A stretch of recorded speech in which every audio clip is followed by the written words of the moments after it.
Welcome to Just Asia, AHRC TV's weekly human rights program. These are the headlines. Press freedom in Asia. World Press Freedom Day held in Jakarta. India slips in ranking amidst climate of nationalism. Chinese president world's leading censor, says international media watchdog. No progress in Sri Lanka's journalist attack investigations and low press freedom ranking. No press freedom in Pakistan amidst blasphemy and security laws. Urgent appeal from Indonesia.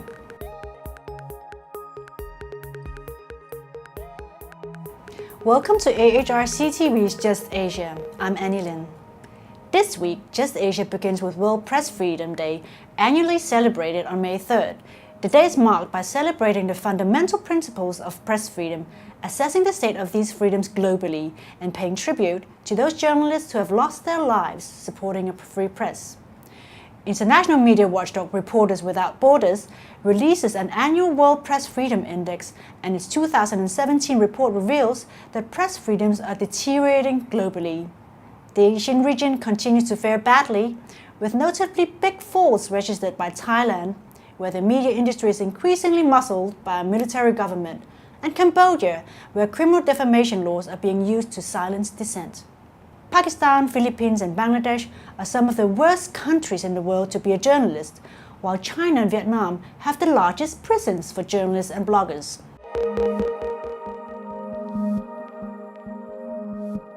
In Indonesia, journalists from around the world attended World Press Freedom Day in Jakarta this year, held between May 1st to 4th.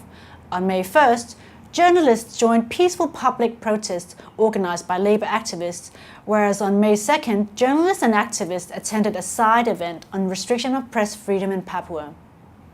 Press freedom is still a serious problem in Indonesia, and there were calls from various parts of the country for the government to protect journalists and investigate violations against them. According to the group Press Legal Aid, human rights violations against journalists increased last year.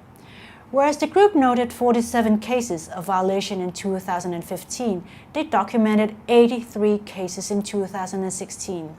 These violations include physical attacks, prohibition to access information, terror, and intimidation.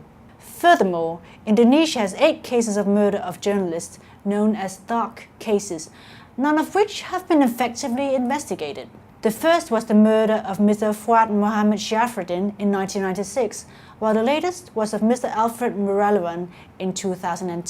Panjang 2 tahun ini di era Jokowi terutama, sebenarnya kami umpamanya yang di Jogja melihat bahwa ancaman terhadap kebebasan pers semakin kuat gitu ya, terutama dengan tidak dituntaskannya banyak kasus kekerasan terhadap jurnalis.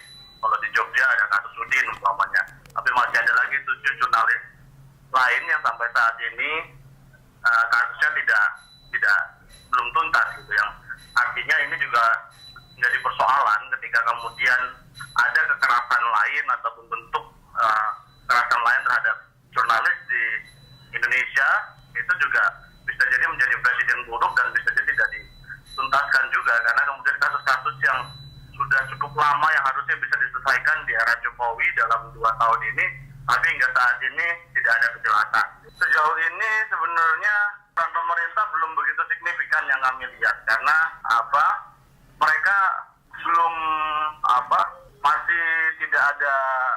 Kami mengukurnya sebenarnya lebih gini sih, Mas Kris, dengan kasus yang terdahulu saja kemudian tidak ada gitu ya, belum ada tindak lanjut yang cukup signifikan. Tapi dalam hal saat ini yang memang jadi persoalan di pemerintah, mereka mengancam dengan adanya pemblokiran situs, website teman-teman terutama untuk akses di Papua. Kami kira itu benar-benar ancaman yang luar biasa gitu. Kebebasan berpendapat, berekspresi, kebebasan pers di Papua itu sangat menjadi ancaman hingga saat ini. Bagaimana kemudian Kementerian Keminfo gitu ya, kemudian dia dengan seenaknya tanpa melakukan verifikasi atau melalui proses persidangan itu untuk kemudian menentukan apakah website tersebut layak ditutup atau tidaknya, tapi kemudian dengan kalau harapan kami pertama untuk yang paling penting saat ini adalah bagaimana pemerintah harus memberikan open access terhadap jurnalis di Papua gitu. Karena banyak pelanggaran hak asasi manusia di sana, banyak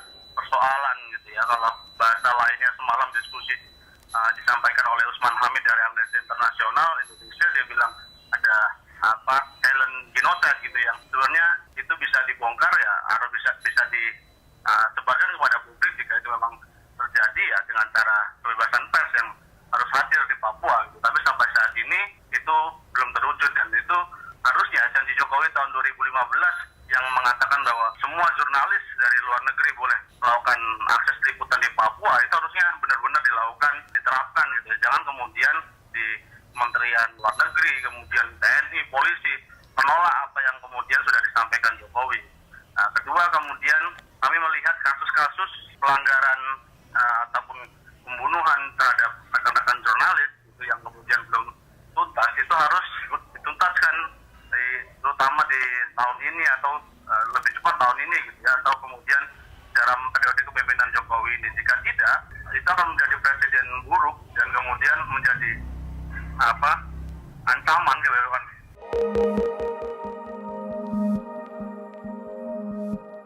India has slipped 3 places in the 2017 World Press Freedom Index, ranking 136 out of 180.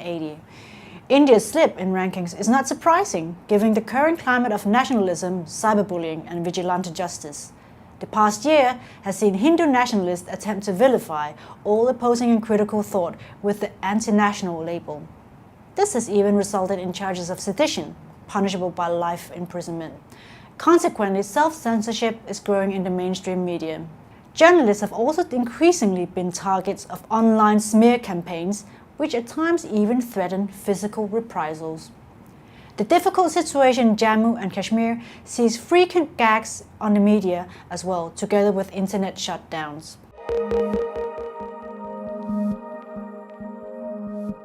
China's continuing crackdown on lawyers and activists is worrying and underlines the country's low ranking of 176 out of 180 countries in the World Press Freedom Index. According to the Reporters Without Borders report, President Xi Jinping is the planet's leading censor and press freedom predator. Last week, Chinese human rights lawyer Li Heping was convicted of subversion of state power at a secret trial in China almost 2 years after he was first detained in a sweeping crackdown. He has been sentenced to 3 years in prison with a 4-year reprieve. Although Li is likely to be released in the coming weeks, he's already spent more than 20 months in detention. At least 11 activists who received suspended sentences disappeared shortly after they were released, and some forced to undergo months of political education before being placed under house arrests. A lawyer hired by Li's family to defend him was rejected by authorities, and he was ultimately given a government-appointed lawyer, an increasing trend in political prosecutions.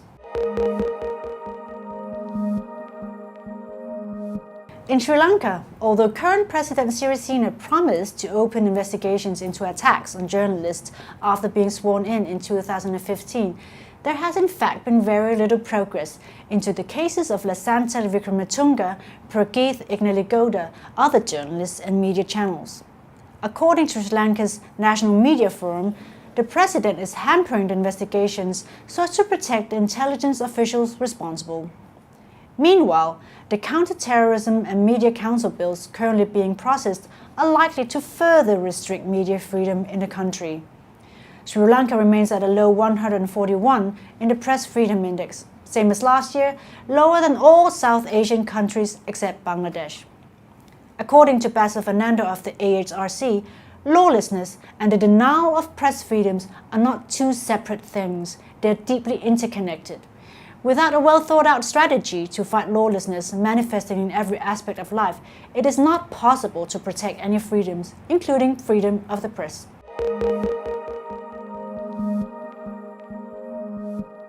Pakistan ranks 139th in the Press Freedom Index, while ranking among the bottom 10 countries for supporting free speech in the Global Index by Pew Research Center. According to a report by the International Federation of Journalists, Pakistan is the 4th most dangerous country in the world for journalists, with a total of 115 journalist killings since 1990. 2017 has seen 2 journalist deaths so far.